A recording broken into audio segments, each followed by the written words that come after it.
This Black Friday, turn gift dreams into under-the-tree realities with more ways to save on more at Lowe's. Like $60 savings on a DeWalt 20-volt max brushless drill driver kit was $159, now $99. And a special buy Craftsman 7¼ miter saw with free stand for $99. Make more holiday at Lowe's. Home to any budget, home to any possibility. While supplies last, offer valid through 12/1, U.S. only. This Thanksgiving, spend some time with Clifford!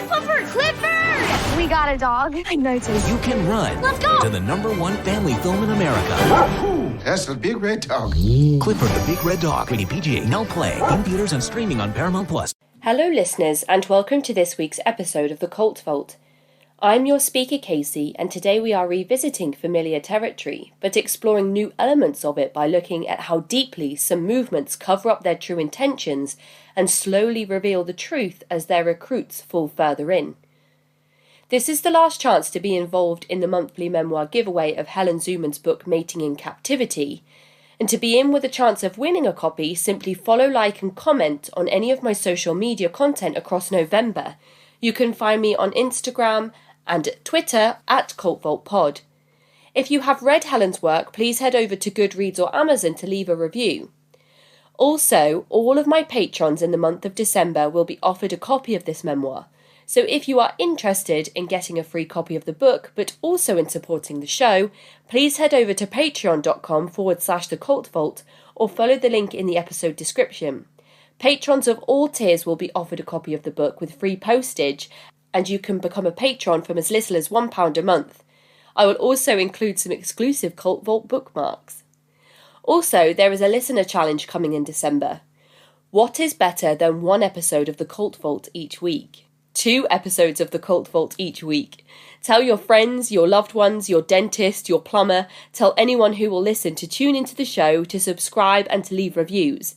If we can reach 300,000 downloads by New Year's Eve, I will release 2 episodes a week in the month of January. So not only can you grab a copy of Mating in Captivity by becoming a patron from as little as £1 a month, you can also get 2 episodes a week of the show for free just by spreading the word. Now let's get to the show. Here is Hayley to talk us through her experiences with the World Mission Society Church of God and a group we are already familiar with, Shincheonji.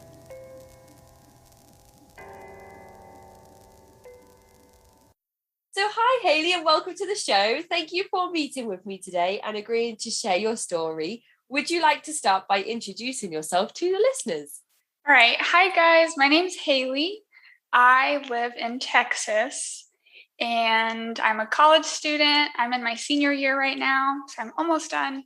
I study game design and animation, so I'm like a artsy person doing all these things, and yeah, that's about it. Game design and animation, that sounds awesome. What sorts of things does that involve? Can you give us any sorts of ideas of games that you've helped work on, or things that we might be able to go and find?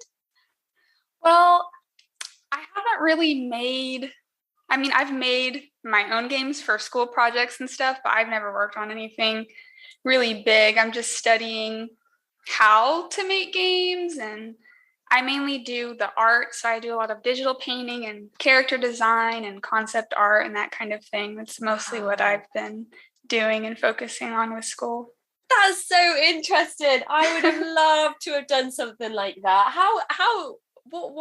What interested you in this field particularly?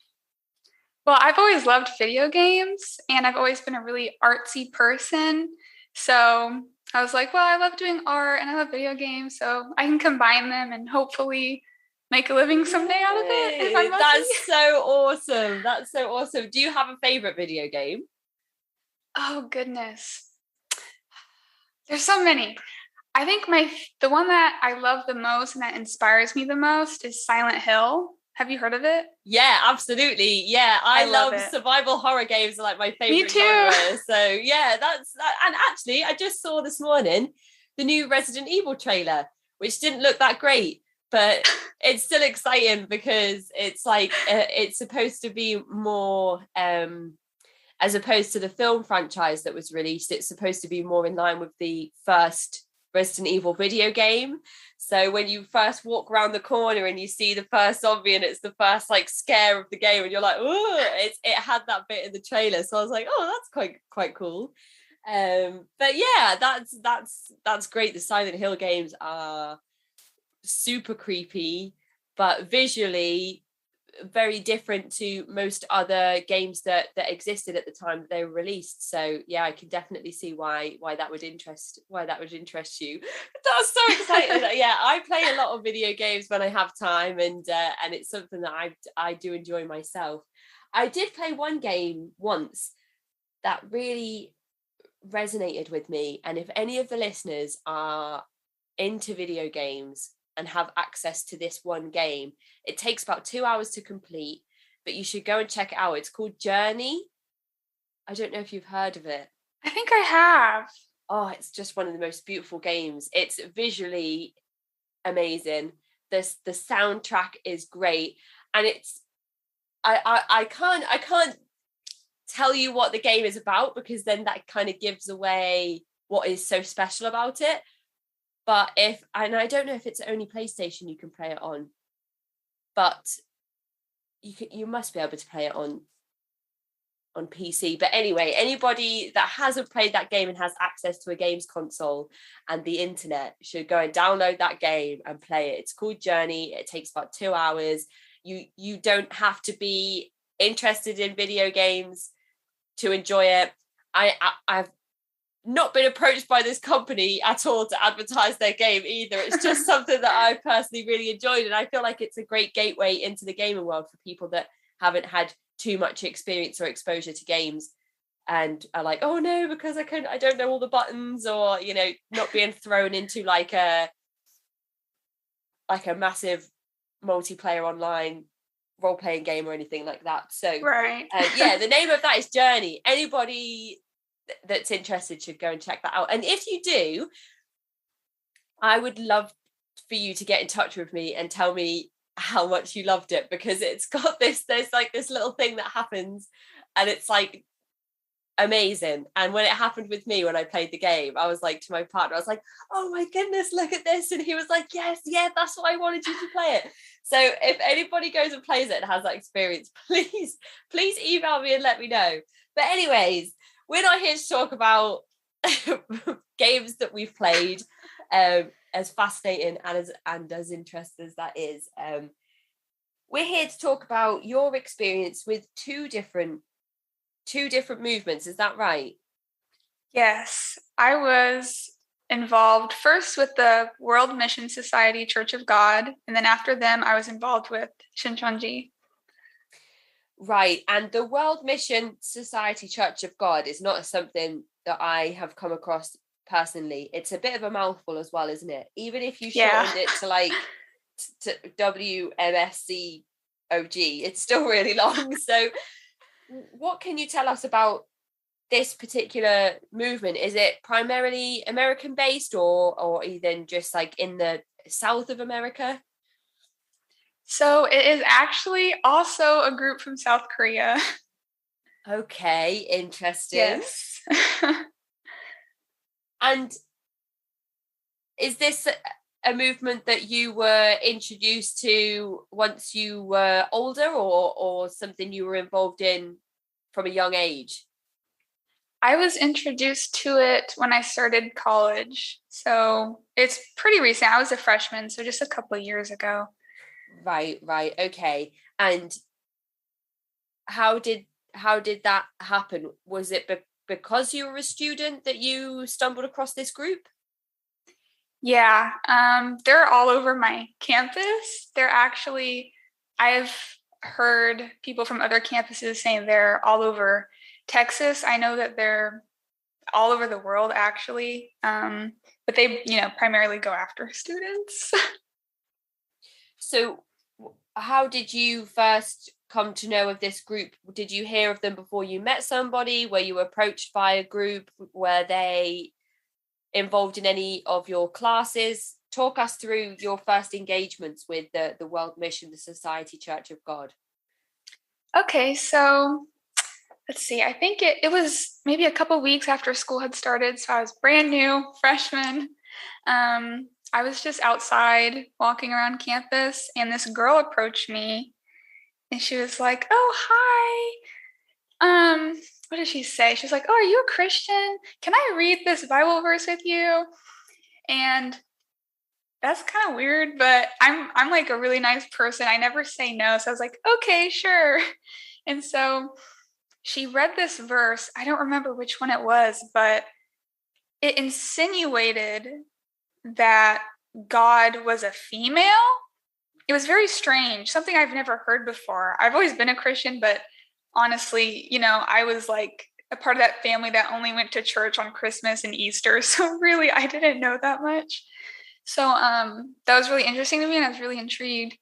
And so she gave me her phone number, and she invited me to a Bible study. And, I met with her, and they were very upfront about everything. They were like, "Hey, we're a part of this group, the World Mission Society, Church of God. This is what we believe." They weren't secretive or anything. They were very open about it. And so I just went to the Bible studies once a week, and then I eventually went to the church. And where were they taking their texts from? Did they have a traditional Bible that they were using in the study group? Mm-hmm. It was just a plain, normal Bible. And so it turns out there was nothing particularly geared towards women having a significant role within this church. Well, it's weird because now when I read the Bible, I don't see it the way they showed it to me, but somewhere in the Bible it did insinuate that like there's a female version of God or something like that. And so a lot in the Bible, they talk about like the holy city, New Jerusalem. I don't know if you've heard about that, but they mention that a lot in the Bible. And they basically believe that that phrase represents a woman. It's like the female version of God. So they have God has like a male version and a female version, but yet they're one, but yet they're not. It's kind of confusing. Mm-hmm, mm-hmm. But yeah, they actually worship a woman and a man as the second coming. Okay, and that must have been, as you said, kind of piqued your interest when you heard that, because that's not something that even me as somebody who doesn't have a particular alignment with any faith, I know that that's not something that is commonly taught or practiced in most Abrahamic religions and across sort of Christianity, and we can see that there's a lot around the empowerment of men, particularly in things like Judaism and with a lot of the Muslim based faiths.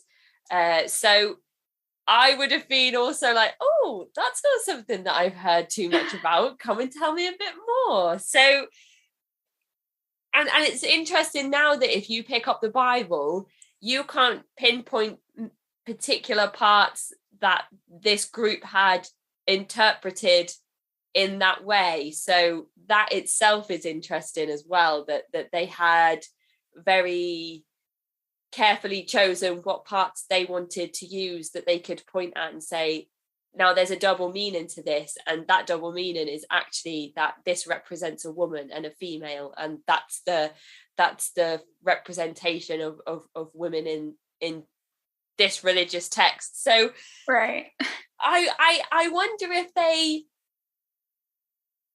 they then target a lot of student campuses, because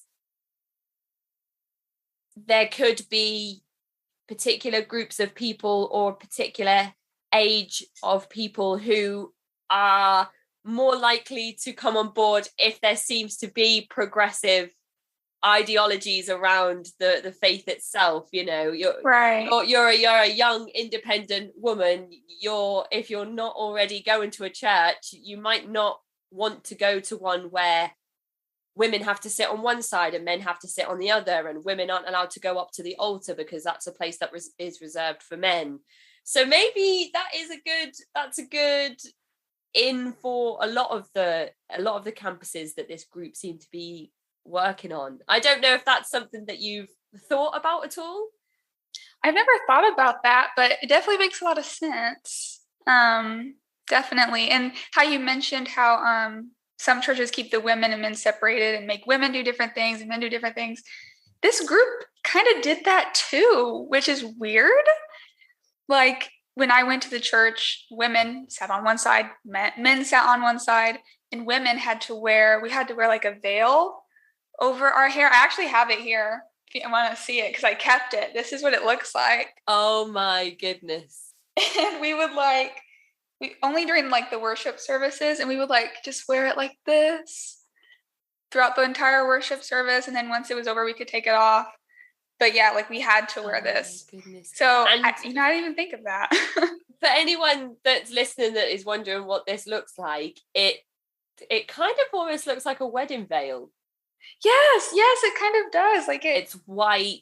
It's really pretty. It is pretty. Yeah, it's got those frills on the edges, and it's white to symbolize purity. And I believe that there is actually a verse in the Bible that does state that women should wear headdresses in certain situations. So this is a literal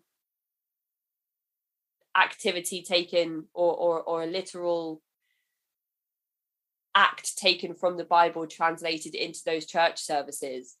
Yeah. Oh, that's interesting. Yeah. Thanks for showing us that as well. I do appreciate that. Does that particular item have a name if anybody wanted to go and have a look? Oh goodness, I don't remember. I know they sold it at the church and I had to buy it. How much did it cost? I don't think it was very much, maybe just like $10 or something. Not too much. Okay. I don't remember what it was called though. I think they just called it a veil. So I don't think there's a special name. By the time you went to your first church service, had you been befriended by any other people, or was it just this one person you were doing Bible study with that you knew, so that when you arrived at the church, how familiar or unfamiliar are you with your surroundings, the people in the congregation, the order of service, all of that stuff? So the girl who originally evangelized me, I was very close to her, because I was a new student. I really didn't have any friends. My family wasn't around, and I was really looking for that like kind of connection with people. And like, I just wanted that kind of belonging. So I was a great candidate for them. But I was really close to her. There was another girl I was really close with, and then two men who I was close with too, that would do the Bible studies with me. But I was the only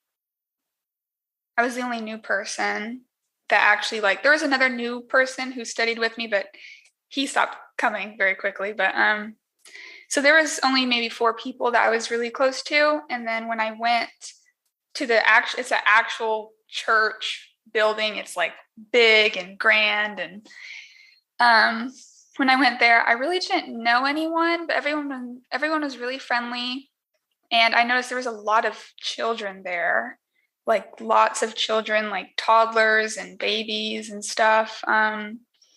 And something I really liked about the church was how diverse it was, because, growing up, my mom's white and my dad's black. So we either went to like the mainly black church or the mainly white church. And so just doing that, I didn't really like doing that, going to a church that's just not very diverse. And so this was the first church setting where it was really diverse, so many different kinds of people. And that was really welcoming. And that was something I really liked about it. And do you feel like that is quite typical of people in Texas to have almost still segregation in some places? I think kind of, mostly from the ones I've seen. Honestly, the only places that are more diverse are the culty places, which is sad, but that's kind of been my experience so far. I haven't gone to a ton of churches, but from what I've seen. And so you go to this big fancy church building. This service is full of lots of people from different walks of life, different ethnicities, different cultural backgrounds, and they're all united by their belief in this one particular church and its beliefs. And it has a community feel. There's lots of children there, and this is a place you've walked into and feel like you could have an identity that is not just an all white church service or an all black church service. So it feels quite special for you. Right. Yeah, definitely. And what does the first church service look like? How long does it last? What is the sort of the timetable of the service? So I remember it was on Saturdays instead of Sundays. So we would go on Saturday, and I would sit next to my friend, the girl that evangelized me, and we would just like sing songs. They had like a songbook where we would sing from, and then the pastor would just read from the Bible and just start talking stuff. It was very similar to what traditional churches would do. Like there's a choir who'll sing and things like that. Nothing very, at least to me, nothing that stood out as really strange about the service in particular, just besides, men and women are separated and the women are all wearing veils. What happens for you to, like, how long are you involved with this particular church before you end up becoming involved with the second movement, Shincheonji? I was involved with the World Mission Society not too long, maybe about 4 months. And then I was cult free for maybe about 3 months before I met Shincheonji. So really, majority of my college life has been with cults. And what do you know? Do they do any history around the World Mission Society when you go to these services? Do they tell you sort of how the movement was born, how it was founded, how it's developed, and how many people roughly are committed to the faith? Well, it was founded in, I think, 1965. So it's actually Very kind new. of old. It's older than Shincheonji. But they talk about the second coming, and they believe that Jesus, the Holy Spirit, and God are one entity. And so they believe, when Jesus comes again, that there's going to be a female version and a male version. In the male version, his name was An Sang-hong. And so we really believed he was basically God. And then the female version, I don't remember her name, but An Sang-hong passed away in 85, I think. And the woman is still alive. And that was kind of weird. I kind of didn't understand how God could pass away. I don't know. But I'm sure they had an explanation. I don't remember. But they said that they have so many churches around the world, and they told us that majority of Korean people are part of the World Mission Society. Now I know that's definitely not true, but that's what they would tell us. Yeah, especially because I don't believe in North Korea. They could speak for that part of Korea at all. Yeah. So yeah, that is interesting. And so the World Mission Society really is almost like a cult of personality, because they do have figureheads that are in the flesh, or were in the flesh, alive, people that stand in front of you that you can communicate with face to face, as opposed to a deity that may or may not have ever existed in the flesh. So very much a cult of personality that has people that are worshipped. Right. Yeah, we would even pray to An Sang-hong. Like, we wouldn't even pray and say, "Dear God," we'd say, "Dear An Sang-hong." Like, we would pray directly to him. And it was he founded the religion in 1965. Mm-hmm. Yeah, Okay. He founded it. One thing I'd like to mention about them is that they really, when we first joined, they told us a lot about how they do a lot of community service, which they actually do. They're very involved in community service.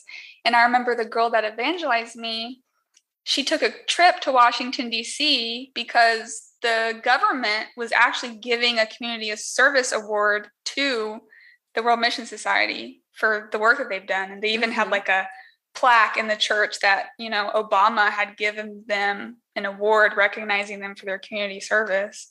Sometimes with a lot of these religions that earn their tax exempt status with things like Scientology, a lot of that comes with the assumption, I mean, I'm not sure about this really, whether it is expected or assumed that the tax exempt status comes with charitable work. So there is an expectation, or I'm not sure if it's an expectation or it's actually something that's supposed to happen.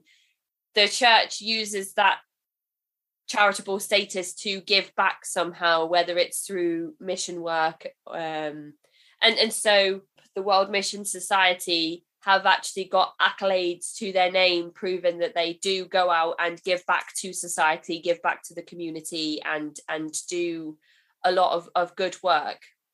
Yes, they do a lot of community service. Yeah. Okay, so you're only with this group for 4 months. What makes you decide to walk away? Well, so the World Mission Society is very open about everything. They don't really lie to you like Shincheonji does. And so, I would be very open with what I was learning. And so I would just tell people about it, And so I live with my boyfriend, and I would tell him about it. And he was like, "What the heck? That's weird." He thought it was very strange. But he just let me do it because, I seemed happy and I wasn't, doing really crazy things or anything, They just had weird beliefs that aren't very typical. But what specifically happened was they held an event at my university where we could invite people to come, and they were going to have a presentation explaining the church and explaining their community service and things like that. And so I brought him to it, and he was really freaked out. He was really, really freaked out. And so when we left, he was like, "Haley, what is this? What is this? I don't know if I can join this with you," because I wanted him to join. What was it that made him uncomfortable? Was it the separation of men and women? Was it you wearing the veil over your head? What do you think it was that really unsettled him? Well, when we had this, meeting presentation with him, it wasn't like the service. So I wasn't wearing a veil or anything. It was pretty normal. What freaked him out the most was just the things they were saying weren't typical. And, they're talking about like the end of the world and things like this. And this man that sat next to him kept talking to him. And he was like, "Do you think all these natural disasters are a coincidence?" And talking about all this stuff. And that freaked him out. And when we left, I think he was like the pastor. He was like, "Oh, can I take a picture of you guys? And can I get a video of you guys talking about how awesome your experience was today?" And, I'll admit that was strange. And that really made him rethink everything. It was like, "I don't know if you should be a part of this." So he did lots of research and kind of presented to me some things I didn't know that kind of made my decision to leave. Taking somebody else along with an outside perspective who gets thrown into one of these services, as opposed to kind of the Bible study sessions before you go to the church service, and spending a lot of time with that one person that evangelized to you and building up that friendship and that safety, and then going to the first church service and having the love bombing and all of that stuff. It's a very different experience for your boyfriend to just come along with you and then be like, well, this is very strange, not really what I signed up for. I'm not comfortable with it, and you shouldn't be either. And then you think, oh, actually, maybe there is something to what you're saying. Yeah. So you decide to stop going to the church service, and you have around a 3-month break before you're introduced to this next movement. So talk us through then how that happened. Okay. Oh my gosh, it's so much. Right. So when I decided to leave, I, messaged the girl that originally evangelized me, and I told her I don't think I can keep attending. And it was really sad because she was my first friend at college, and just, giving up the friends that I made was really hard. But I knew that if, I tried to still be her friend, it'd be really hard for me to leave. So that happened. And then I had a 3-month break. Things were normal. And then I was introduced to Shincheonji. Oh my goodness. So it was around March, I think, around midterms. And I was just sitting outside on campus again. And this Korean guy came up to me and he was like, "Hey, are you Christian?" And I was like, yes. And he went on to tell me that he had a friend who's a professor, and she's writing a book about Christianity, and they're interviewing people because they want to put the most commonly asked questions about Christianity into the book. So they're interviewing students to see what their questions are so they can put it in the book, right? And I thought, oh, that's pretty cool. But, at first I, see this Korean guy asking me about religion. I immediately assumed, is he a part of the World Mission Society? Is he trying to come and bring me back? And I just remember thinking to myself, like, no, we can't just assume he's a part of the World Mission Society because he's Korean. That's not right. I can't just assume that about him. And if he is a part of it, no one's forcing me to, do this. I can just leave if I want to. So I told him, I'd be willing to participate. So I gave him my phone number. And at that point since I left the World Mission Society, I felt discarded, kind of like I had done something really bad, and I don't have the right to call myself a Christian anymore, and God doesn't want me anymore because I was like worshiping this guy and doing these things that aren't right. And I just felt really like just bad about myself. And so him approaching me kind of felt like, oh, maybe I'm getting a second chance and I can kind of start over. So he texted me and we met up, and he brought the woman who was a professor. She really wasn't a professor. It was all a lie. The book was all a lie. Everything was a lie. But she interviewed me, and I talked to her, and we kept meeting once a week, and she was really, really nice. I mean, I love her. Like she really is like family to me, or I guess she was. Yeah. So we kept meeting, and she started to do like just small lessons with me, because I explained to her how I really didn't have that much knowledge on the Bible. And we started doing small lessons, and the lessons weren't anything strange. I think they were just kind of your typical Christian things. Maybe some things here and there were maybe a little weird, but most of it was pretty normal, just like the history of like Moses and Jesus and, normal things like that. Right. Yeah. And a couple months later, after doing that, she was like, "Oh, well, Haley, would you want to, continue studying?" And we were talking about the parables of the Bible. And she said, "How long do you think it would take you to learn all the parables in the Bible?" And I said, "I don't know, 10 years or something, because the Bible's huge and it's confusing." And she was like, "What if I told you could learn it in 8 months?" I thought that was amazing. I was like, wow, 8 months? That's crazy. How could you learn all the parables in the Bible in 8 months? And so she said, oh, well, my friend is hosting a Bible study because everyone's so interested in learning more. Would you like to join? Of course, I was like, okay, yeah, I'll join. And she even she brought out this paper that I had to sign saying like, oh, I agree that I will be going to this address on this day, which was really strange. But she said I had to sign it just because, they wanted proof of how many people were coming so they could prepare enough food and seats and all this stuff. I really don't know why they made me sign. It's kind of weird, but yeah, that's how I kind of began my Shincheonji journey. Okay. So very soft Bible study sessions, very casual, looking at standard stuff that people who, like myself, again, have no faith-based ties would say, oh yeah, those are stories from the Bible that I've heard before. This is nothing new, no shocking revelations or strange beliefs that I've never come across before.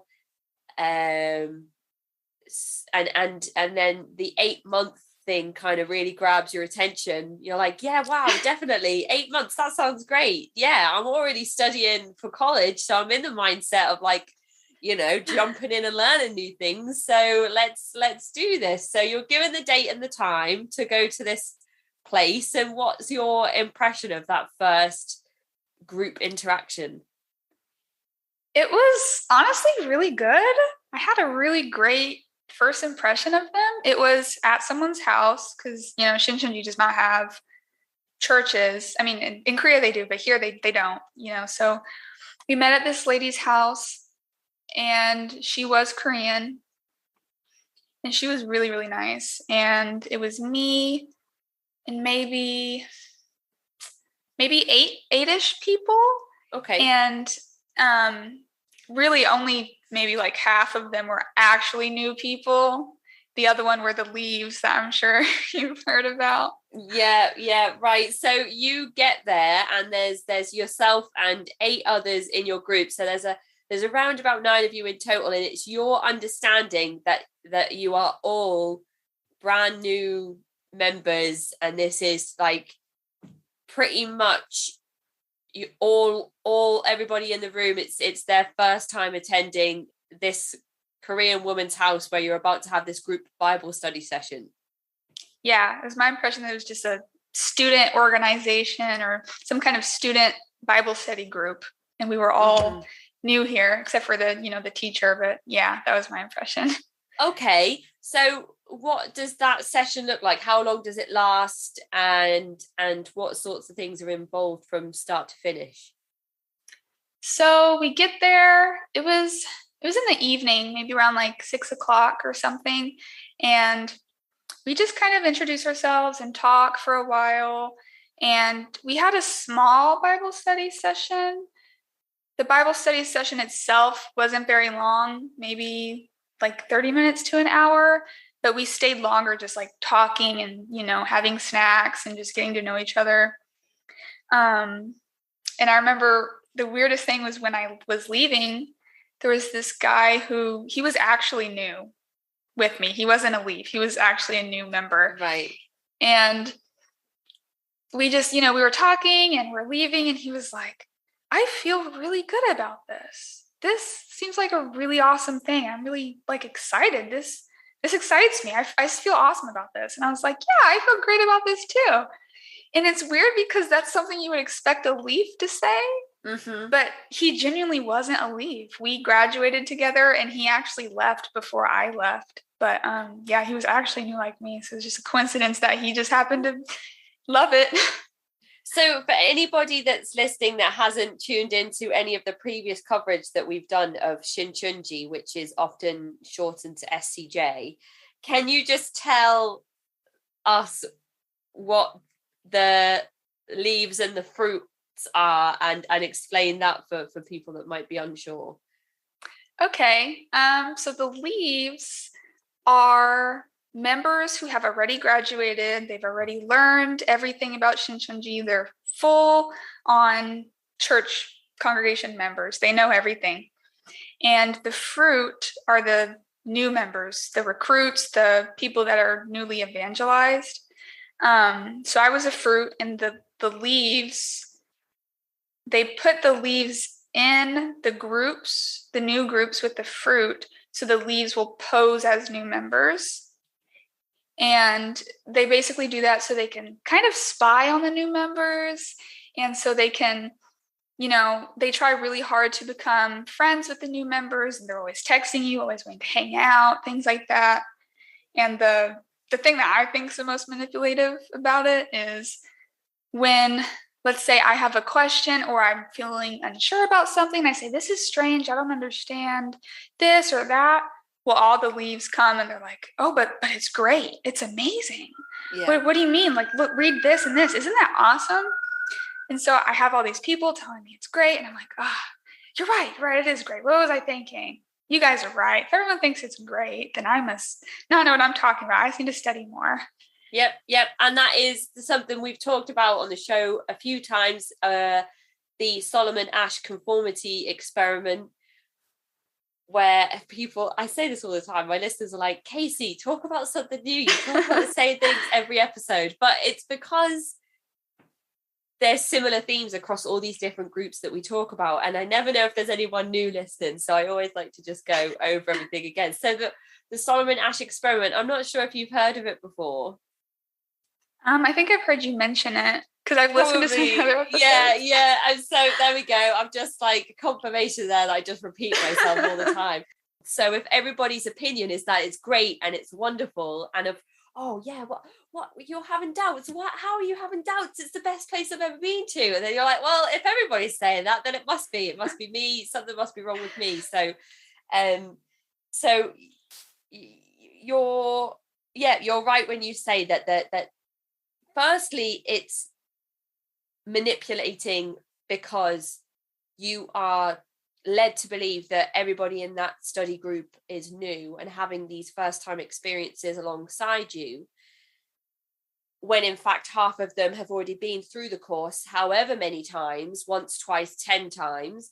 And then you're also right when you say it's manipulating that these people continue that pretense that they are new members, and as soon as they'll ask you questions about, are you enjoying it? Why aren't you enjoying it? And then as you said, they kind of change the way you think and feel about things by pressuring you with their own ideas of you being wrong because it's great here and we shouldn't be doubting anything, and I'm going to come back next week and you should definitely come back next week. We'll come together. I'll pick you up on the way, or whatever it is that happens. So yeah, extremely. And that's one of the scariest things about this movement. Yeah, is you just don't know then. And you to this day, I wonder if you have moments where you think about certain people that you interacted with and be like, well, so where now when I was involved, how long had they been there for? Were they actually new members, or how involved were they? Does that still happen from time to time? Yeah, I definitely would think about that. There's few people who would reveal how long they've actually been there, after I graduated and I was fully involved in everything. Yeah, I definitely still think about it, and I was like, because there's some people who really just didn't mention it, and it's like, were they really new? Were they not? I don't know. So you go to this first Bible study session. It has the desired effect, and you decide to keep going back. How many days a week? How many hours are you expected to give to the movement at this point?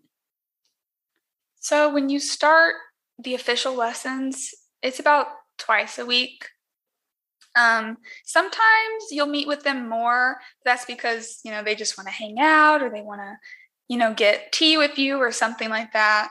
But for the actual lessons, it's about twice a week, but we would be there for pretty long time, around like 3 hours. we would be there for each day.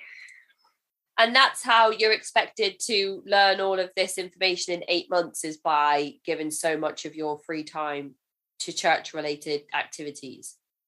Yeah, and they really make it feel not like church. They make it feel like you're just meeting with friends and you're having fun and all these things, because really it doesn't, in the beginning, it doesn't feel forced and it doesn't feel churchy. It feels more like you're just meeting with your friends because you guys are like in this club together and you're, that's kind of more what they make it feel like in the beginning.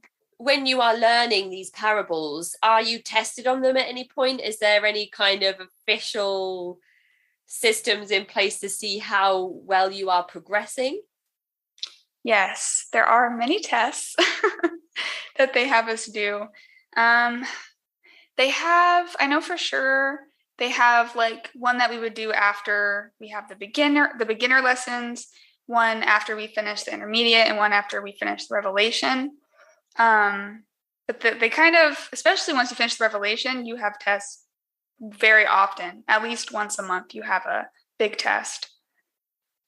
So there's like 3 stages to this group, and then you have the big graduation ceremony.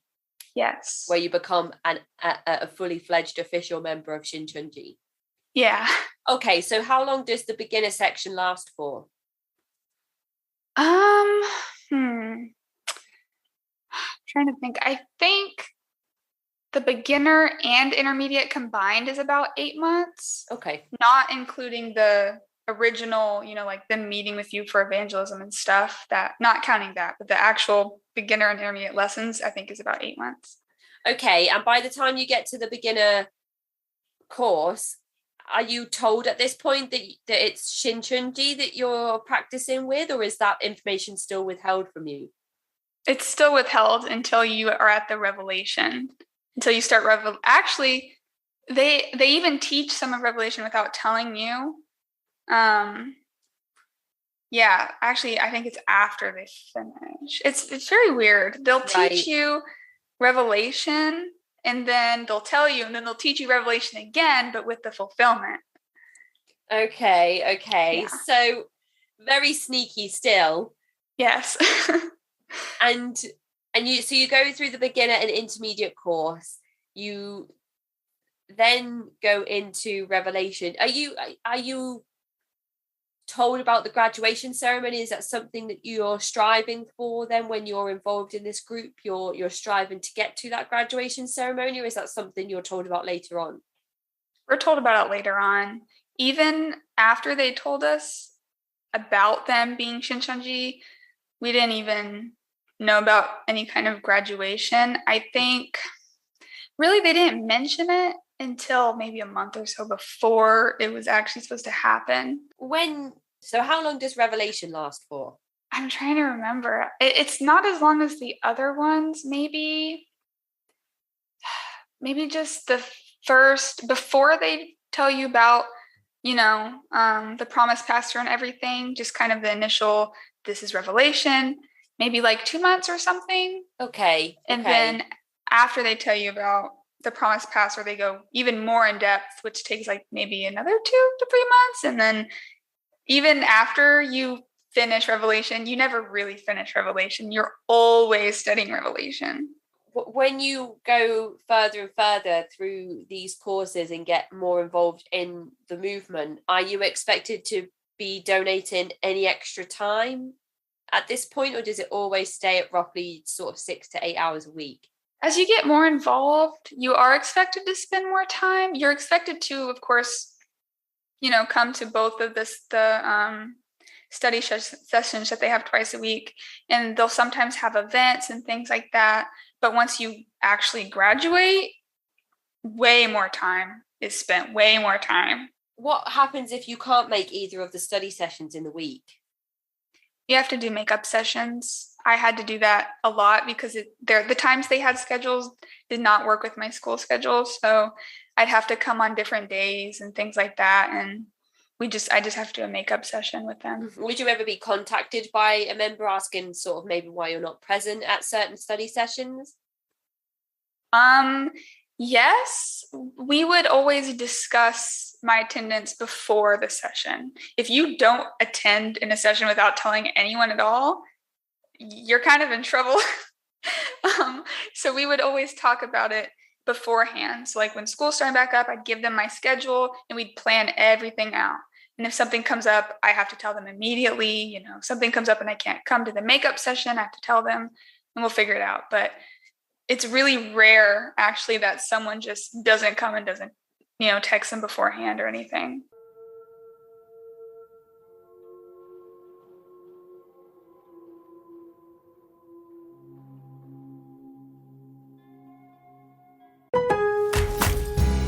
This Black Friday, turn gift dreams into under-the-tree realities with more ways to save on more at Lowe's. Like $60 savings on a DeWalt 20-volt max brushless drill driver kit was $159, now $99. And a special buy Craftsman 7¼ inch miter saw with free stand for $99. Make more holiday at Lowe's. Home to any budget, home to any possibility. While supplies last, offer valid through 12/1, U.S. only. This Thanksgiving, spend some time with Clifford. Clifford!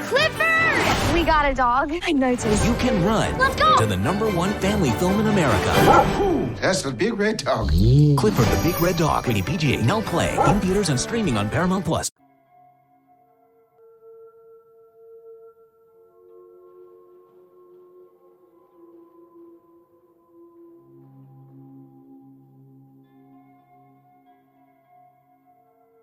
You mentioned something about the promised pastor, is that right? Mm-hmm. So talk us through what that means. So the promised pastor, we have a lot of names for him. We call him the promised pastor. We call him Sangsangnim, which I think means teacher in Korean. Also the chairman, but his actual name is Lee Man-hee. And he's the figurehead of Shincheonji. He's, we believe, I guess I used to believe, but he's the, basically the second coming of Jesus, kind of. They basically believe that when Jesus, returns second time, that he will be in the spiritual form. So he needs someone to speak on his behalf. So we believe that Jesus' spirit is with Sangsangnim, telling him everything he needs to do and everything like that.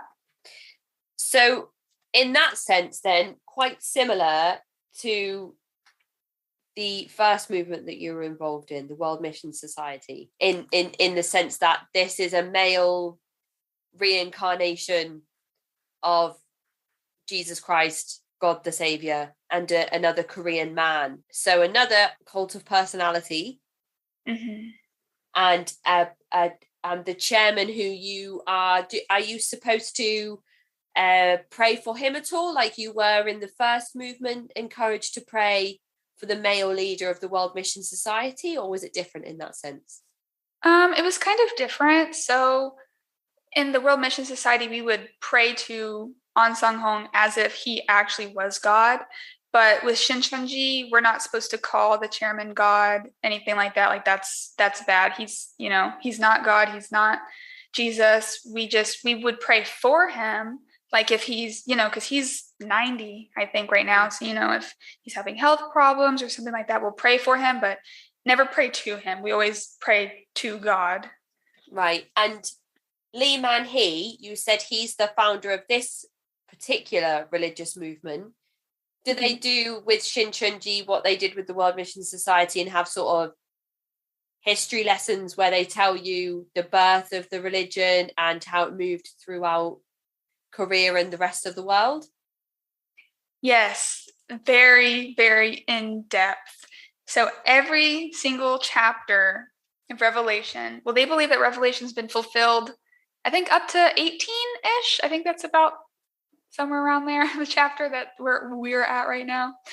And so every single verse and every single chapter has an explanation of how it actually fulfilled on earth. So there's a massive history that we go really in depth on about the physical fulfillment and how everything happened. And we never stop studying that. Even after we graduate, we study it constantly. you've gone through the beginner and intermediate courses. You've started Revelation. You've gone through that, even though it never really ends. There is an official end to the course, but it carries on afterwards. So then you're sat down and it's explained to you that actually what you've been involved in for the past year or so is actually SCJ. How is that? How does that event happen? And when it does happen, is it also interlinked with the leaves coming forward and telling you that they've actually been involved with the church for a long time and they didn't start when you started? So the leaves never really come forward and say anything. If you ask, they'll probably mention it, but a lot of it is like, we kind of figure it out as we go. I'm like, oh, okay, yeah, that's why you know all this stuff and all these things. Yeah, it was really crazy how it happened. I remember the Tingjang name. She's the head instructor for the North Texas Center that I was attending. And she sat me down with this one other girl who was new like me. And she was going to reveal to us the truth. And we were both super excited because they hyped it up. And we were like, we're ready to know. And I remember she said, she had like a trick kind of question for us. She was like, we are Jehovah's Witness. And I was like, what? You're Jehovah's Witness? Really? And she was like, that was just a test. She was like, I needed to see that you would believe in anything, even if it was Jehovah's Witness. And if you're willing to believe that, then you're ready to know the truth. Wait, what? That doesn't make any sense. Doesn't make any sense. So obviously she has such a negative perception of Jehovah's Witnesses that she used them as an example, and if you weren't scared off by her declaring that you'd actually been part of the Jehovah's Witnesses, she thought that you'd be fine with it being SCJ. Right. That's so bizarre. That really gives you some insight into the us versus their mindset that these groups have, because she obviously has such a level of disinterest or disdain or negativity about any other religious group that isn't her religious group. Yeah, exactly. Oh, that's so she's like, okay, if you're willing to believe that, you're willing to believe anything. So yes, what happens exactly. next? So she said, okay, you passed. I can tell you now. And she told us that the second coming of Jesus is here. She was like, can you guess where he's from? So we were guessing all these countries, and she was like, you have to be okay with it being anyone, because it could be anyone. And at first, I don't know why, but I was like, is it going to be Donald Trump or something? I was going to freak out. I was like, oh my gosh, what do I do? Like, if it could be really anyone, what do I do? Because she's making it seem like it's someone I know or someone that I wouldn't want to follow or something like that. So it's very weird. But the only thing I was thinking in my head was, please don't let it be South Korea, because my previous group is from South Korea. And I knew that if this group is from South Korea, that would be very conflicting for me and that it would be very hard for me. So I was just like begging it not to be. But then she said, it's in South Korea. And I was like, okay. That was, I didn't want to hear that. But also, like, of course it is. Of course, of all places, it's South Korea. Exactly. How insulting is it to you for her to say, I just needed to know that you'd believe in anything? That is like, it's an insult to your independent thought. It's an insult to you as an individual, for her to admit that she's trying to manipulate you. I'm just gonna, I just needed to know, and you've passed my test. And then she says, you have to be open to it being anybody. They could be from anywhere. So there's obviously that sentence itself has connotations of, traditionally, in Abrahamic religions, in Christianity and Catholicism, or whichever umbrella or branch or sect or name you want to use, God, Jesus, the Holy Ghost, the Trinity, none of those things traditionally point at that person being of Korean descent. Right. So I guess that is what she was trying to get across when she said it could be anyone. You have to be open to it being anybody. It could be anybody. I mean, that's my perception of that. Is that, would you say that was your take, or did you interpret that differently? I don't know. It was just all strange. Like, she was really making it seem like it's someone controversial. And that's why I was kind of worried, like, is it like Kim Kardashian or Kanye West? Like, I don't know. Like, she's making it seem like it's really someone I would know of. I think the reason she did that is because in Korea, Shincheonji is really, really hated in Korea. And so, in America, it's not as big here, but, maybe she wanted to just make sure in case we have heard of it, and have heard some of the negative things people say about it, that we'd still be willing to accept it. Right. Okay. That I suppose brings some clarity as to why they feel the need to be so manipulative and so secretive about their processes with recruitment and slow thought reform for members in the group, and the coercive tools of having the self-policing system of the leaves and the fruits and all these things that they have in place. Perhaps the hatred amongst South Koreans towards SCJ goes a little bit of a way to explaining why that is. It's just so strange to me that they have such manipulative tools. Yes. And yet, like, they're not what I would consider a particularly big branch of Christianity. They're still a very small group in comparison to some of these other bigger movements like the Jehovah's Witnesses or the Mormon Church, for example. So you have this revealed to you. What are your thoughts and reactions? Say, like, oh, I've never heard of Shincheonji, or how does that go? I was honestly kind of disappointed because, like I said, I didn't want it to be from South Korea, because that, I had a previous experience. So I asked her, I said, well, my previous group was also from South Korea. So why this one too? Why South Korea? Why is this happening? And her explanation was, well, if, the second coming of Jesus is in South Korea, what do you think Satan's going to do? Satan doesn't want people to, come to the true church of God. He wants to make you guys go away. So he's going to put all the false messiahs in South Korea too, to confuse you guys, to confuse the whole world, so you won't know, or so you'll avoid South Korea because all these false people are there, just to cause chaos and confusion. And like, I guess logically, yeah, that makes sense, right? That seems like something Satan would do, but that was her reasoning. And, to me, I was like, okay, yeah, that makes sense. And if the World Mission Society at this point are not being secretive like Shincheonji, they're not hiding their identity, they're very much open with people, they're from the start, then Shincheonji are very much aware that the World Mission Society exists, that they also originate from South Korea. They were actually there before Shincheonji existed.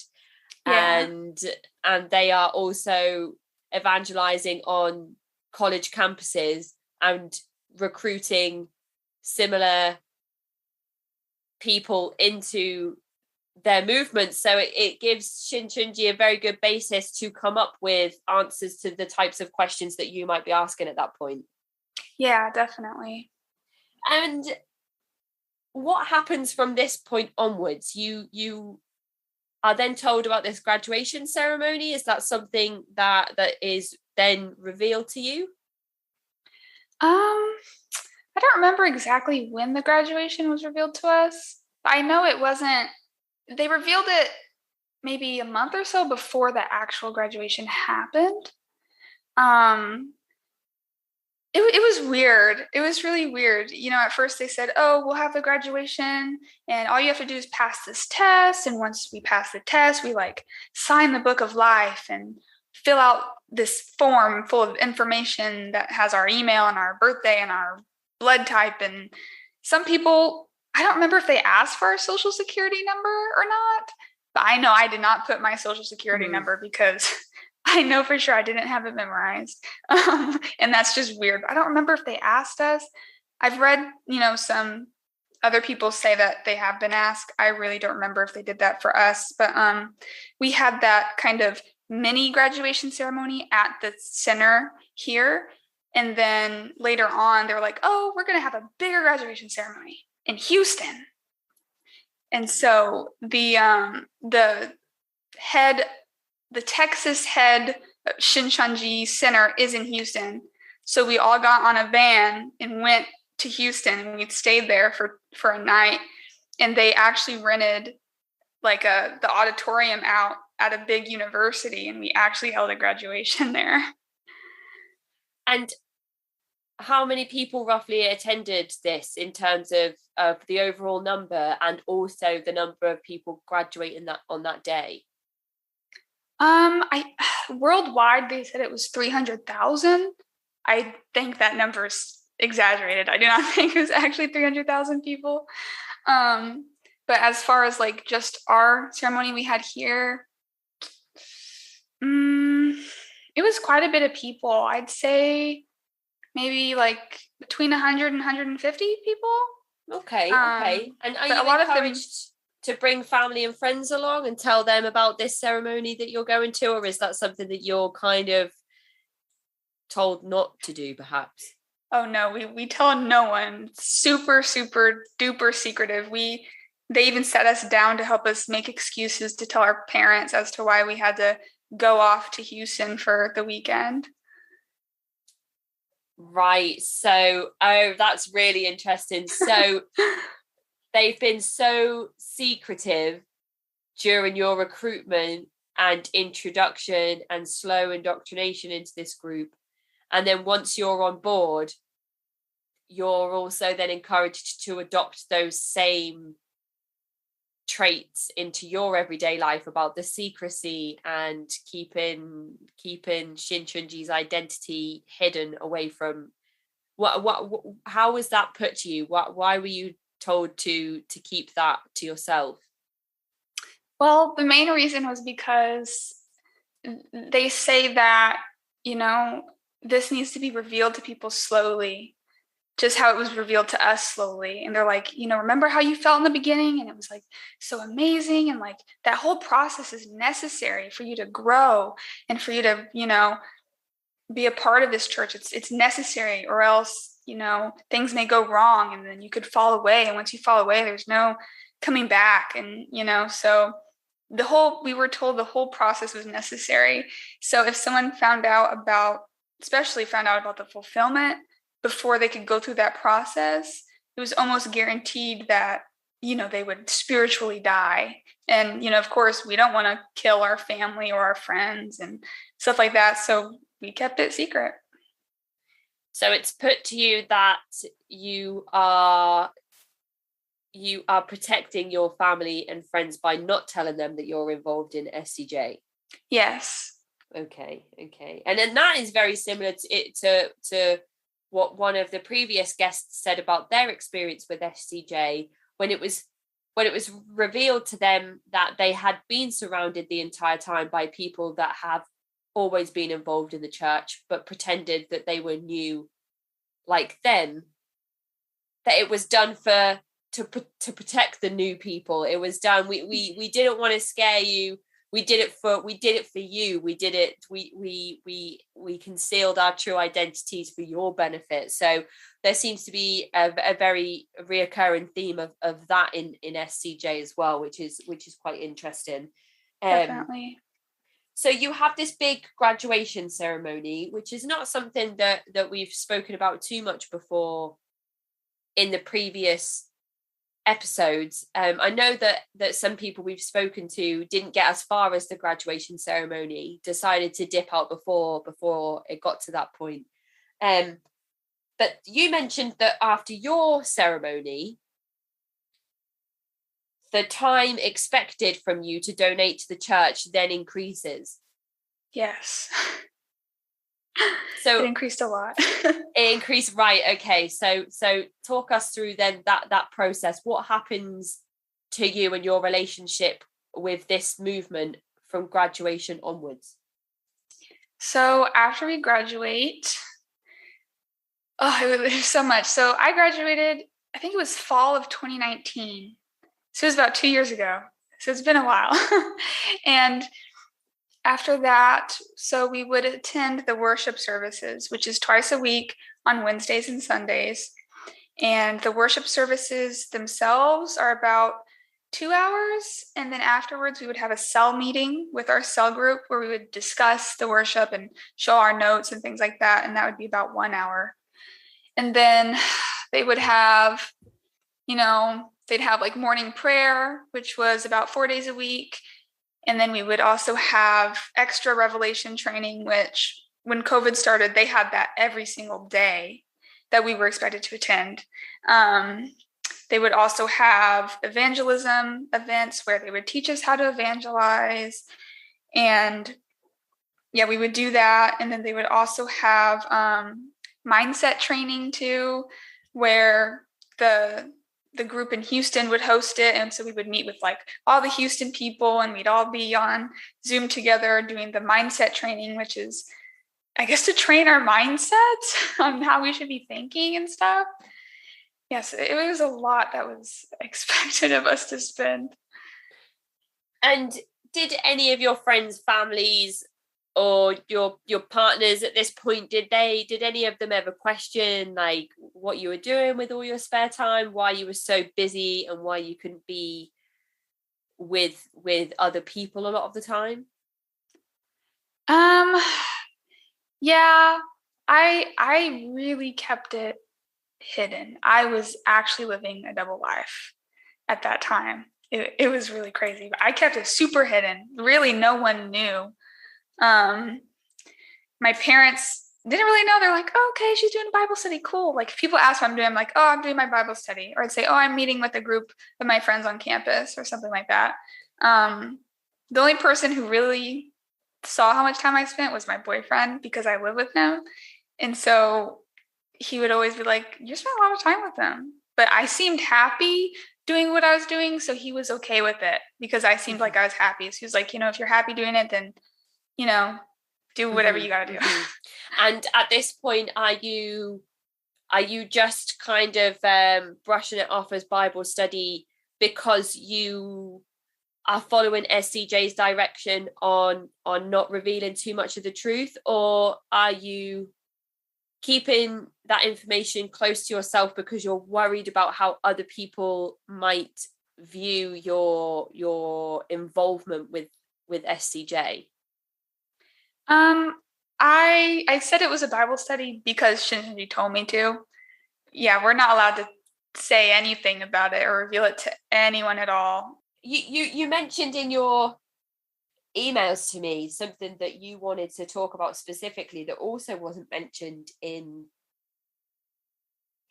other episodes, and that was how you went out with Shincheonji to go and was it protest for the chairman of SCJ this was when COVID happened. We were sending like messages and emails to, okay, let me explain what happened. It was crazy. So the chairman, he got in some legal trouble. One, because he was something to do with money laundering, like a lot of money. I think they said like 1 billion won or something like that.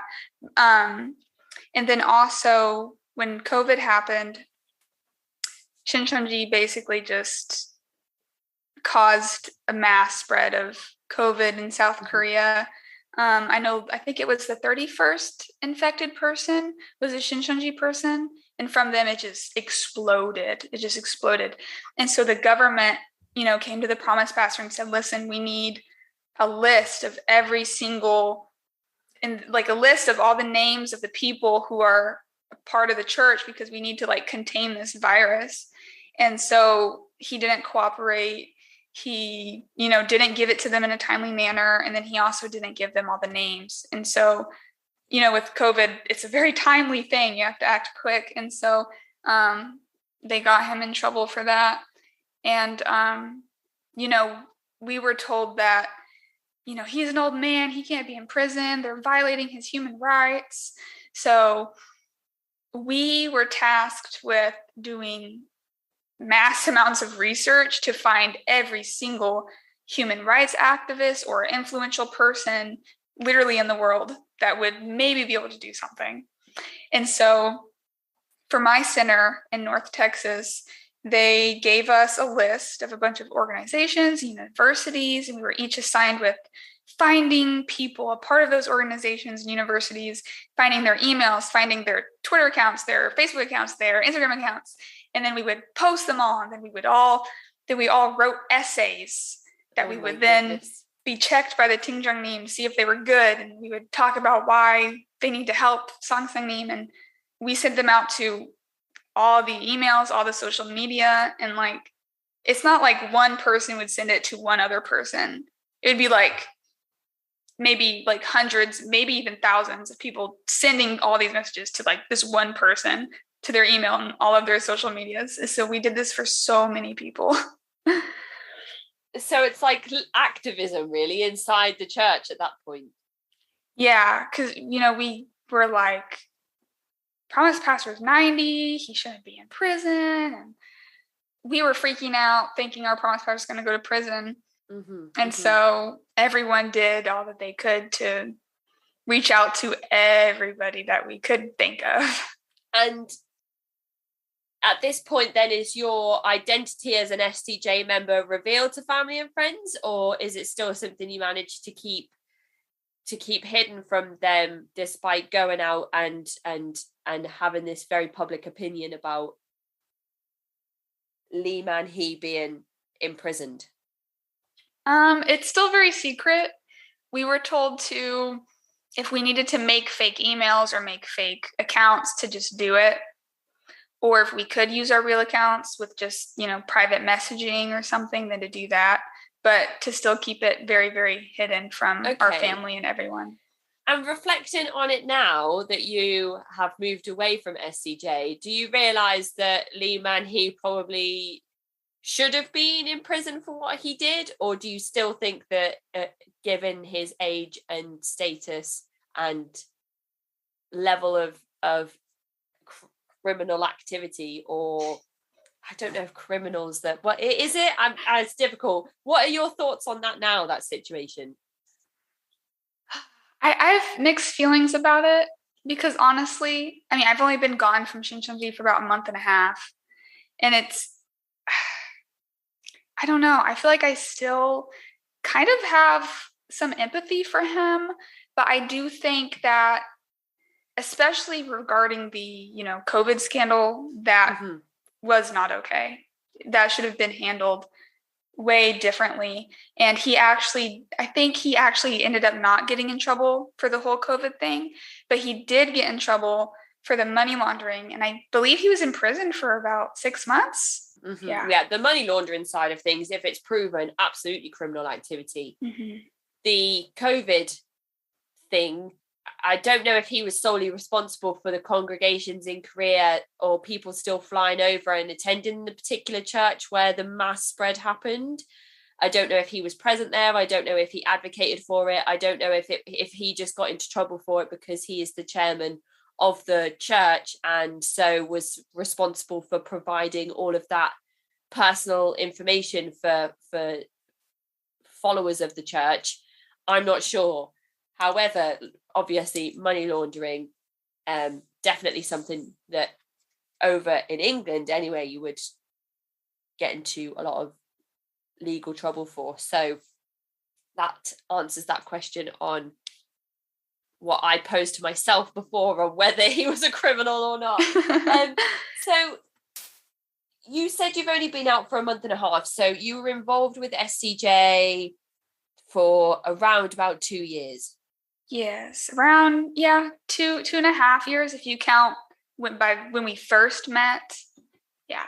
What happened for you to eventually realize that what you were a part of, very similar to the World Mission Society in some ways, not a group that you particularly want to remain a part of? What happens? Oh goodness, I feel like so much happened. It was a pretty gradual process, I think, because I was extremely devoted, so devoted. Like this time a year ago, so devoted. I never would have thought I would have left. But just some things that they would do or say really bothered me. They never caused me to leave, but they like kind of planted that seed of doubt in me that was like, I don't like this that they're saying, or I don't like this that they're doing. Like, for example, they require us to tithe, which is to, give money. Mm-hmm, and mm-hmm. I understand that to an extent, but the majority of us are college students, and like we're not rich, and some of us have jobs, but like a lot of people leave their jobs for Shincheonji, so we can't just be giving our money to them. And they were very adamant on us giving money to them. And I remember I didn't tithe. I would never tithe. I mean, only tithe like a couple times, and I'd only give like $5. But we got a new tingjannim because our previous one had gotten pregnant and she couldn't, teach anymore or as much. So we got a new one, and she was very hard on us about tithing. And, we weren't tithing like we were supposed to. And she held like a meeting, and she was just like yelling at us, telling us like, don't you want to help build God's kingdom? Like, you have to help us. I donate between $500 and $1,000 every single month. So, and I work full time for Shincheonji. So if I can do that, then you guys can at least donate something, because how do you expect us to build God's kingdom if we don't have money to do so, and all this stuff? And that just bothered me, because I feel like people's financial situation, that's private. And if they can donate, then that's nice. But like, if they can't, then they just can't. And like, that's their business, and you shouldn't force them to. So that really bothered me. That was like the first seed of doubt that was planted in me. That is a very good subject for me to kind of navigate back to something we were talking about earlier, and that was around churches having the tax-free, the tax exemption status, and whether they are enforced or expected to give back to the community in some way. So I did a little bit of research quickly, and donations and tithe that are given to churches are mostly used for the upkeep of buildings and evangelizing. There is an expectation that churches will give back to the community in some way, but it's not something that's enforced under the tax exemption status. However, charities with the IRS are expected to complete a 990 form that explains their expenses and what they're spending their money on. So if I donate to a charity, I can then go on the charity's website or go and visit the HMRC Revenue and Customs website over here, which is like the people that we have to submit our taxes to. And I can see exactly what that charity has spent money on, how much they've been given in donations, and all of that good stuff. Churches don't have to complete one of those 990 forms. So in 2014, I found a figure that says that there was $114 billion given to churches that was declared by the church. Well, by the church as in overall. There was $114 billion donated that was declared, but then no one has to come forward and say what that money has been spent on. So when the World Mission Society is earning awards for giving back to the community, then there is obviously a lot of evidence that they are submitting on how they are using their donations to give back. I'm not sure how much Shincheonji have ever come forward and said, this is how much we've been given in donations and this is what we've spent it on. Perhaps we'll never know. But I did just want to go back and let the listeners know that now we have the answer to that question that I also posed to myself earlier on in the episode, and kind of felt like an idiot because I didn't know the answer to my own question. But now we know, so that's all good.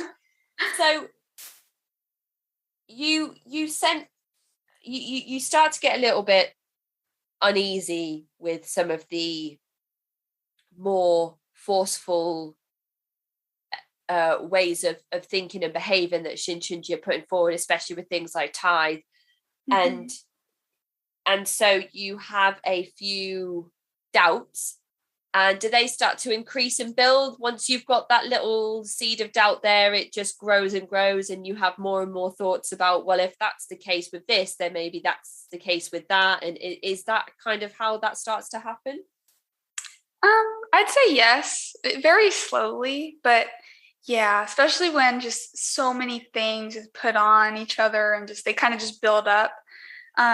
Especially when they were requiring us to do revelation training every single day, plus, the morning prayer, plus the, worship service, and plus we had to evangelize. And I just was like, dang, this is a lot. And I wouldn't do it. I just wouldn't do it. I would only do the worship service. At first I tried to do the revelation, but it was too much. And I was like, I can't do this. So I just stopped. And I did not participate in all the things that they wanted me to, because I felt like it was unnecessary. And they were like, one time I had a procedure done and I was in a lot of pain. And I told them, and I was like, hey, I don't know if I can like have my camera on during worship, because like I'm in the bed, I'm like crying and I'm hurting, and I can like still listen and follow along and take notes. And they were not okay with that.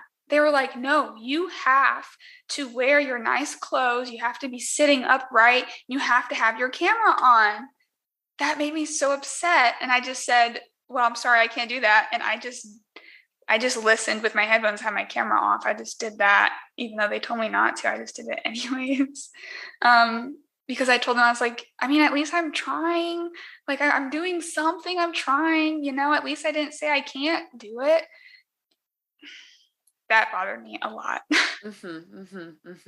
Especially when you're already given so much time and so much of yourself to the church, and you've been through this experience and you're obviously in discomfort and you want to attend the sessions online.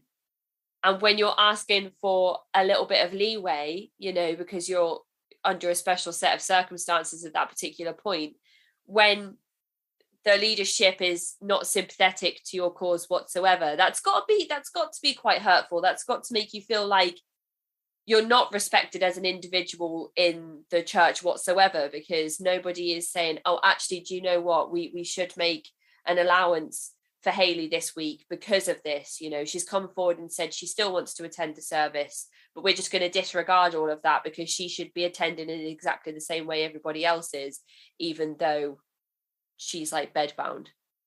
Exactly. Yeah. I hated that. So what happens for you to finally go to the leadership and say, oh, that's it, I'm not attending anymore? So, okay. So basically what happened was, I have all these like doubts and just these worries and things. And I was just praying really hard. And I was like, God, please help me. Like, am I supposed to be here? Is this what you want out of me? I'm spending so much time on this. I want to make sure this is worth it. I was just praying really hard about it. And so I was listening to like a murder podcast, and they mentioned the Moonies. And I was like, who are the Moonies? I've never heard of the Moonies before. And it sounded so similar. And I was like, what the heck? Why? Why do they sound so similar? This is weird. How is this cult group similar to my group? We're not a cult. And so, Shincheonji says, don't research Shincheonji at all. Of course. I was like, well, I'm not researching Shincheonji. I'm researching the Moonies. That's not against the rules. So I researched the Moonies, and then, from the Moonies, I found like other cult groups, and, specifically like cult groups from South Korea. And there's this one group, I don't remember their name, but they said something that was word for word something that Shincheonji says. And it was, fulfillment related. And our whole thing is that we're the only ones with the fulfillment. We're the only ones with this word, the only ones with this truth. So if another place is saying the exact same thing, especially about fulfillment, like, how do they know about it? Mm-hmm. That doesn't make any sense. That's our thing. They can't know about it. That really freaked me out. And I think the Unification Church was formed in 1954, which would make it the original South Korean movement with this particular piece of prophecy right around fulfillment. So I mean, who did it first? Then you've got to be thinking, well, maybe SCJ aren't as original as they are claiming to be. Exactly. That's exactly what I was thinking. And at that point, I was still fully like in it though. And I was like, no, Haley, you can't think these thoughts. We're poisoning ourselves right now. We can't be thinking this. This is bad. And I use Reddit a lot. And so I was like, maybe there's like a Shincheonji group on Reddit where we can like, maybe like where they post like verses and we can like talk to each other and like support each other. Maybe they'll have some like supporting words for me to get these thoughts out of my head. Oh. And so I went to the Shincheonji subreddit thinking it was full of people still involved in the chat. Yes, because it was just called Shincheonji. So I was like, yes, I found it. Maybe they have like some good resources here for me. And I was looking, I was like, this is not for Shincheonji people. This is for ex-Shincheonji people.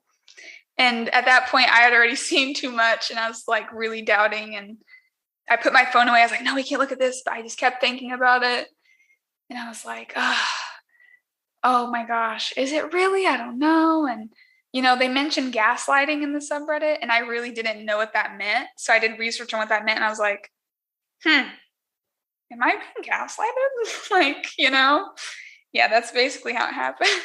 It must be so bizarre to be involved in a group, to then hear about another group that sounds similar, especially one like the Moonies and the Unification Church, because there's been so much written about this particular movement and their extreme cult-like methods of control. So it must be so strange to be involved in a group that you feel is completely innocent, platonic, right in what they believe in, and correct in their principles, and the only true faith that you should be involved in, for then to hear about a group that's so similar but then is outwardly labeled by most people as a cult, especially during the 90s when all of the news articles were coming out about the Moonies actually, and all of these articles were just outwardly labeling the Unification Church as a cult and talking all about family separation, which Miriam described in the previous episode that I released recently. I can't even like wrap my mind around how that must be for you to sit there and be like, oh my goodness, have SCJ changed their name in the past? Because this sounds like the same thing, but it's not the same thing. It must have been such a strange thing to happen. It was so weird, because Shincheonji tells us that any group that is not Shincheonji is a cult. Every other group is a cult except for Shincheonji. So, the Unification Church, that's not Shincheonji. So Shincheonji people would say it's a cult, even though they say things that are so similar. And that was just messing with my brain so much. And that's really what just really did it for me. But in the same breath, the Unification Church would probably say exactly the same thing. We are the only true faith, right. and anybody else outside of this movement is wrong, and you shouldn't associate yourself with them. There's a lot in the Unification Church about, how you will, you're going to fall if you get involved with worldly people outside the church and all that stuff. So that is particularly not very unique to SCJ, saying that, I'm pretty sure that most Christian sects claim that anybody else outside of Christianity is involved in a cult. So I mean, that is a topic that I could talk about all day, trying to wrap my mind around that. So you sent me some pictures, some screenshots of a text conversation that you had, and it's you basically saying, like, here it says, "Hey girl, I've been thinking about you since we talked on Tuesday. I'm just curious, what made you want to leave?" So you've gone to everybody and said, like, I'm leaving. I'm this is not something I'm going to do anymore. Well, actually, originally I had when I decided I wanted to leave, I didn't tell anyone. Okay. I blocked all of their phone numbers, deleted them from every social media, and I turned off notifications on Telegram, and I was like, I'm just gonna quietly leave because I didn't want them to come after me. I was genuinely afraid that they would I really believed that if they tried really hard, they could convince me to come back, and I didn't want to take that chance. So I didn't tell anyone. And so about 2 weeks after that, I was missing worship service and everything and not responding to Telegram. And I was just at my job, just working normal. I work at my university and I work in just like this office area.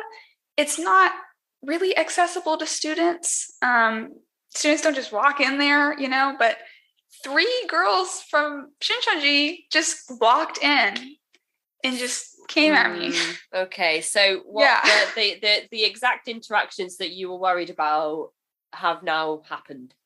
Yes, and they didn't give me any indication at all. I checked my phone and no one even messaged me asking why I wasn't attending or anything. No one said anything, like a normal friend would be like, "Hey, are you okay? I haven't seen you." No, they didn't do that. They just appeared at my job. And, they brought me my favorite boba tea from my favorite place. And it was the exact order I always get. And they brought it. And it was my cell leader.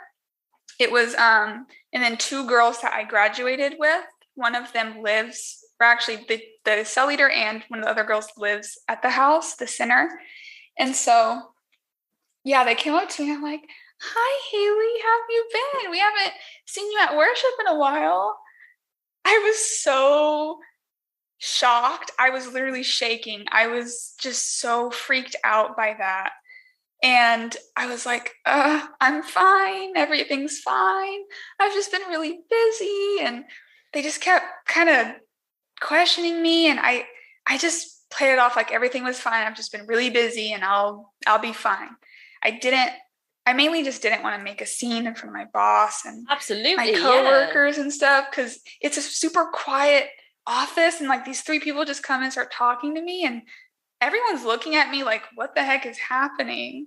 And so I just am like, "Yeah, I'm fine. I'll just talk to you guys later." And, they were like, "Oh, well, do you want to, we can wait for you for when you get off and we can talk about it."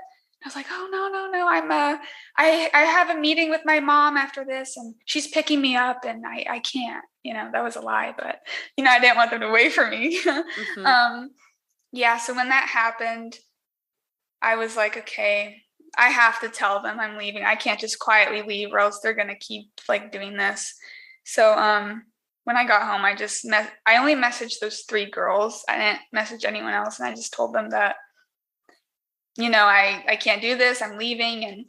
And the creepiest thing about it is that I had recently changed my work schedule to work on a Tuesday. I'd never worked on Tuesdays. They didn't know I was going to work on a Tuesday. I told them I worked on Mondays, not Tuesdays. So I don't know how they knew I was there, even at that time, like on that day. Like, I don't know how they knew that. I'm thinking either they were somehow watching me, stalking me, something, I don't know, or maybe they came Monday. I was like, oh, she's not here Monday. Let's come back every day until she's here. I don't know, but that really was creepy to me. Mm-hmm. Yep, absolutely. And then you're probably right in thinking I am going to have to publicly explain why I'm not coming to the services anymore so that these interactions stop happening, especially because you're worried about jeopardizing your employment, which is important to you as a student, because as you explained before, like students don't have a lot of money.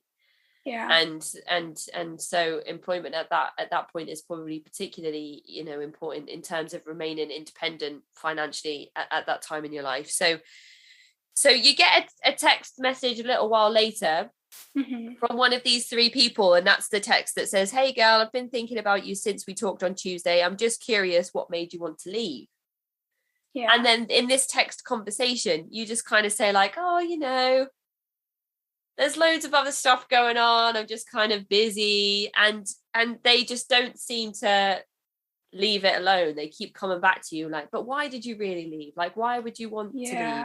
And you do try to explain yourself, and then it was this particular response that stood out to me. I was just curious. I felt similarly and didn't know what to do about it. We were in the same class and all, yet I didn't know that you were experiencing the same thing. What made you start questioning? So that is like kind of like, it's kind of creepy and quite manipulative, because it's like, oh, me too. Tell me all about it. Like, you're obviously like holding back. So if I approach it from like, oh yeah, I've been feeling that way too, then maybe you'll be honest about why you're leaving.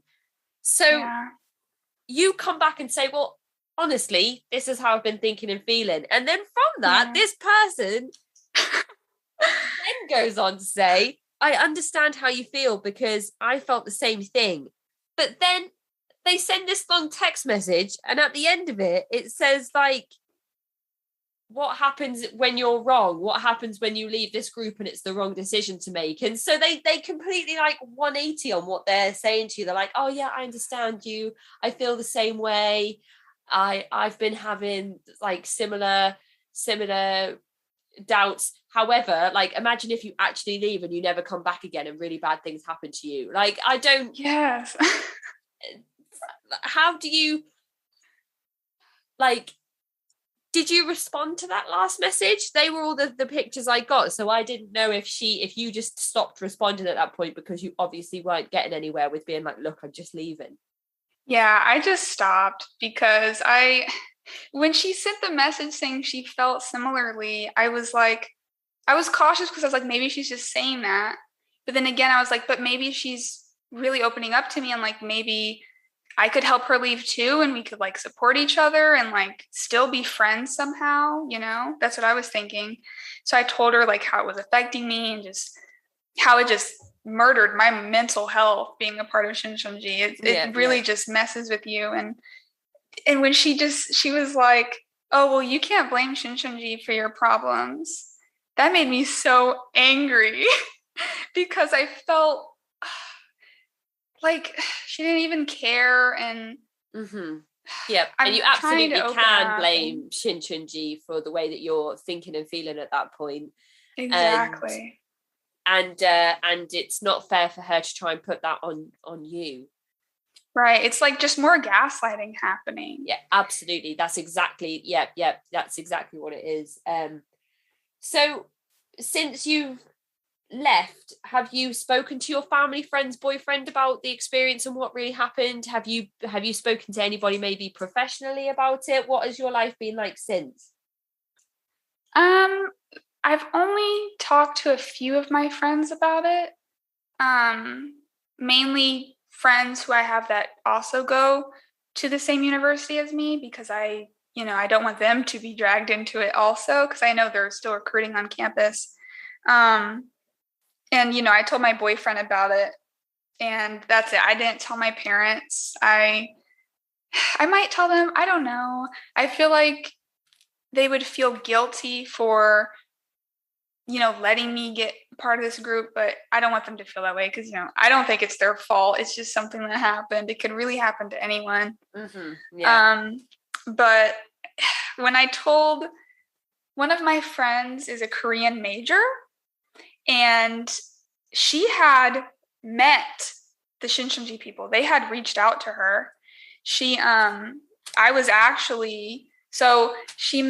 the Tingjangnim on this app where Korean people go on this app to kind of connect with people who want to learn Korean, and they kind of like help them and teach them. And she was using that. And so that's how she met the Tingjangnim. And the Tingjangnim wanted me to evangelize her. And I said no, because I tried kind of, but I didn't try that hard. But she was, you know, my friend was actually kind of close to the Tingjangnim, and she had no idea she was a part of Shincheonji. And so we kept talking, and there was 2 other ladies who are like leaders in the center, at the Shincheonji Center, who were also close to her, who she had no idea had any relation to the Tingjangnim or Shincheonji at all.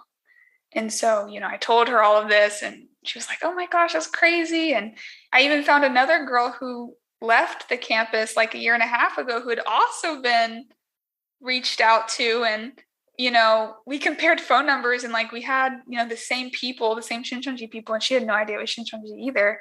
So it's like, these people are really getting to everyone on campus. So I'm way more open with telling my friends on campus about it. So you have been able to kind of let go of some of that anxiety that comes with speaking about Shincheonji through the kind of secrecy that they encourage when you're a part of it. And that's great that you've got a support network and a group of people that can listen to you about those experiences, and fantastic that you're speaking out about them as well, because they are so secretive. How are we ever supposed to learn about them if people don't come forward and have conversations with their peer group and have conversations on Reddit and come forward on platforms such as this one and say, like, if you get approached by somebody evangelizing who invites you to a Bible study group, it might actually end up, you know, 12 months down the line that they reveal they are a group that have, like, you know, very, very particular methods of secrecy and manipulation.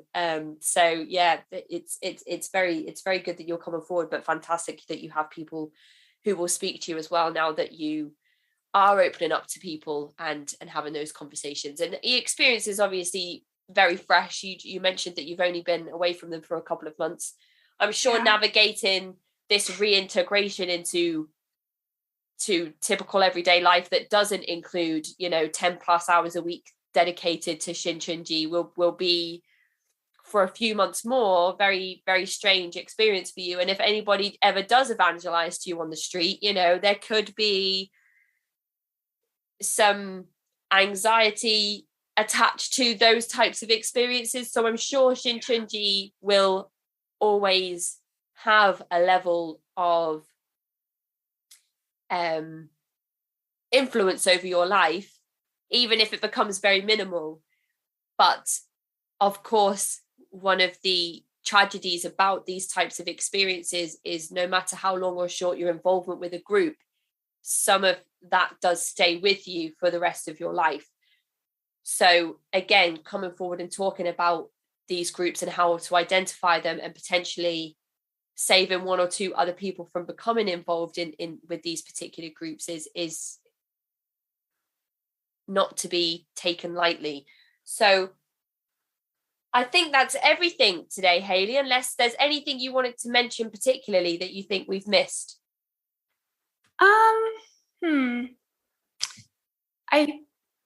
I think one thing that I wanted to mention is, you know, how Shincheonji really, or at least, you know, in the beginning, they really focus on having these leaves to become your best friend and so close to you. Yeah. And so I think that makes it really hard to leave, because these people are really close to you and like you love them, like they're your family and they're your friends. And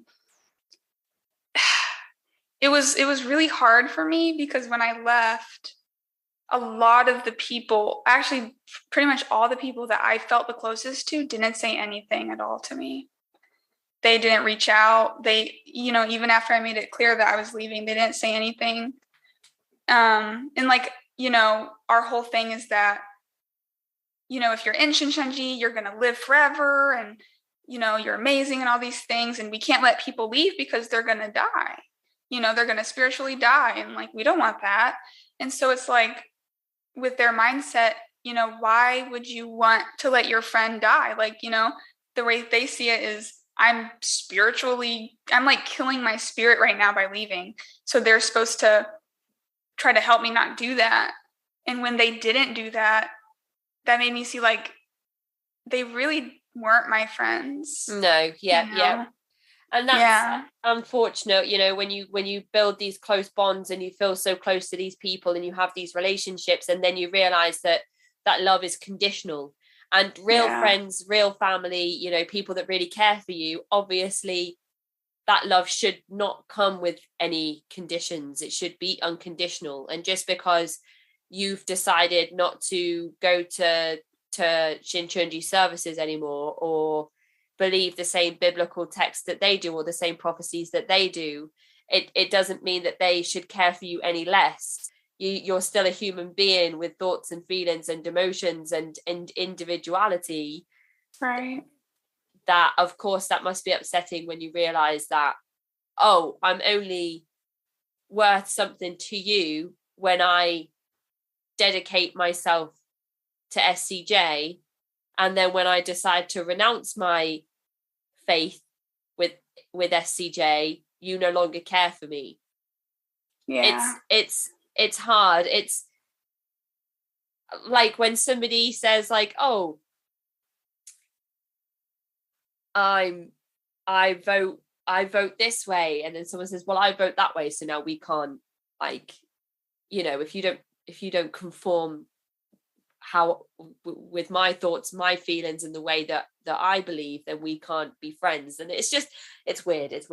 Yeah. Anyway, I think it's very, we've covered SCJ a lot on this show, and it seems like we've covered it so much for how small the movement is in comparison to some of the other subjects that we talk about on the show. We do a lot of things like the troubled teen industry. There's a lot of coverage on that, because there are so many different wilderness programs and therapeutic boarding schools that we try and gain perspective across the entire spectrum. But the reason that I keep coming back to SCJ is because they do have these really coercive tools of manipulation. And the more we speak about it, I think the more we gain perspective on the types of tools that could be used and adopted by other groups, or that SCJ have adopted from other groups. And I think it's important to continue gaining those perspectives across the spectrum here, especially with your perspective as opposed to the others that we have from the male point of view. So that's been really important today. And I really appreciate you coming on here and speaking with us and giving us your story, even though it's been such a short amount of time since you've been out of Shincheonji. So thank you so much, Hayley, for your time today, for coming forward and for bringing awareness to this particular topic. Oh, thank you so much. I really appreciate you letting me talk about it. And I really just appreciate what you're doing, because I know it's probably helped a lot of people, and it's definitely helped me realize that I'm not, dumb. Like, I'm not, there's not something wrong with me. Like, this is a real problem. And like, we don't think about it because we think of cults and we just think of Jonestown and, and all those like big things that happen, but we don't realize that those things still happen and they're still dangerous. And so what you're doing is really important, and it's really helped me a lot. So thank you. It's absolutely a privilege, and I just appreciate your time today, Hayley. So I'll be in touch when the episode goes live, but for now, enjoy the rest of your day. Thanks, you too. Take care, Hayley. Bye-bye. Bye. That is the end of this week's episode. If you'd like to get in touch, you can find me at cultvaultpodcast@gmail.com or follow me on Twitter and Instagram at cultvaultpod. I am your speaker, Casey, and this has been the Cult Vault.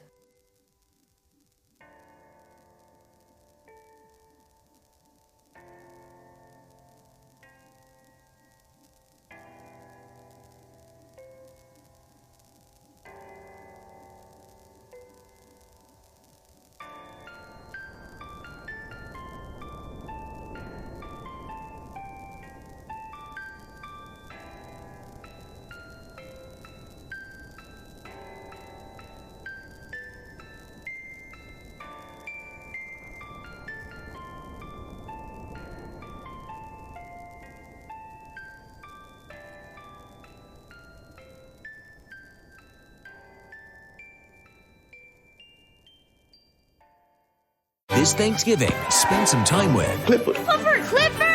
We got a dog. I noticed. You Can Run. Let's go! To the #1 family film in America. That's the big red dog. Clifford the Big Red Dog. Rated PG. Now play. In theaters and streaming on Paramount+. What a catch by George Kittle! Hey Niner fans, George Kittle here with a pro tip for making the best play on your eyewear. Visit Zenni.com, the official eyewear of the 49ers. Zenni has changed the game for you, finally making prescription glasses affordable for everyone. At Zenni, you can find over 3,000 frames with unbelievable prices. Look for the Kittles collection so you can rock our styles every day too. So visit Zenni.com, start shopping from home using their virtual try-on, and change your eyewear game forever.